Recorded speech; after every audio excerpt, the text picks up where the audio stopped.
સવાર સવારમાં કેવો મસ્ત નજારો, જો પંખીડા કેવા કિલોટ કરે છે. એને ક્યાં ઋતિએ નાખી દીધી ભાખરી, અને ભાખરી જો ચણવા આવી ગયા. એને ભાખરી ચણતા હોય ને ક્યાં આયુષને તો મજા આવે જોવાની. એને પછી આયુષે તાપણી કરી, અને જો બે બેન ભારું કેવા તાપે છે, કેવા સંપીને તાપે, કેવા કિલોટ કરે છે, એને કેવા આનંદમાં છે.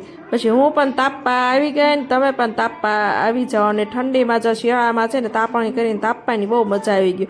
કે અમારું આવી ગયું પાર્સલ, ને પાર્સલ જો નિશોમાંથી મગાવ્યું હતું આપણે વસ્તુ. અને આપણે જો આપણે છે ને તોડીને જોઈ લીધું પાર્સલમાં કેવી વસ્તુ છે કેવી નહીં. અને અમે તો નિશોમાંથી અવારનવાર તો મગાવી છીએ. અને ક્યાં આયુષ આવી ગયો. આયુષને એમ થયું કે મારો કાંઈ વસ્તુ નથી ને. અને આપણે છે ને ખાટલી વર્કની ખાટલી મગાવી છે, અને જો આ સૂયા છે. એને આપણે ખાટલી વર્કના ગળા બ્લાઉઝ બનાવવા હોય ને એટલે એને બપોર થતાં જો મેં રોટલા કરવા બેસી ગઈ. અને રોટલામાં જો મેં ઘી મસ્ત મજાનું લગાવી દીધું. અને તમે પણ રોટલા ખાવા આવી જાઓ. પછી જો આપણે મુંબઈથી છે ને આંગળીયું મોકલાવ્યું.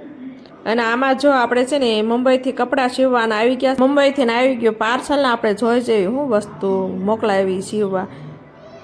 અને તમે પણ આવું આંગળીયું કરી શકો છો. અને આપણે જો અને સીવી બ્લાઉઝ, ડ્રેસ, ચણિયા ચોળી ગમે એવું વસ્તુ સીવવાની હોય એ આપણે સીવી નાખવી. અને જો આપણું પાર્સલ, અને લગભગ 25 જેટલા બ્લાઉઝ છે, અને 8-9 જેટલા ડ્રેસ છે. અને જો કેટલી જબરી બાયું છે, અને તોય ફિટિંગ આવી જાય છે. ને આ મેં લગભગ અમારા ગામના દરજી છે ને એના જગાના બ્લાઉઝ છે. અને લગભગ 5 થી 6 વખત આપણે એના કામ કરી દીધું છે. અને જો શીંગોના ઓળા સરસ મજાના છે, અને લીલી શીંગ છે. અને તમે પણ ખાવા આવી જાઓ. અને શીંગો છે ને અમે ખેંચી નહોતી એટલે અમે બસી ગયા. અને અમારો વિડીયો જોવા માટે લાઈક કરો, શેર કરો.